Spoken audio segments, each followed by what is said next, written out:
আসসালামু আলাইকুম। দেখুন দাদা, আমার স্ত্রী আমার কিভাবে মজা করে নিয়ে বাইরে বার করে, আপনারা দেখতে থাকুন। অনেক কষ্ট করে আমার স্ত্রীটা আমার জন্য, রাতে দিনে সব সময় আমার জন্য অনেক কষ্ট করে।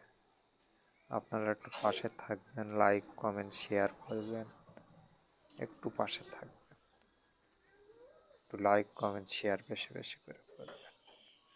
অনেক কষ্ট করে আমার স্ত্রীটা, দেখছো একা মানুষ পেরে ওঠে না, তাও করতে হয়। কি করব, সব সময় তো ফাঁকা থেকে লোকজন ডেকে আনা যায় না যে ধরে ধরে বার করবে। এই একাই পাঁজা করে এরকম বার করতে হয়। তাই আপনারা একটু পাশে থাকবেন। আসসালামু আলাইকুম।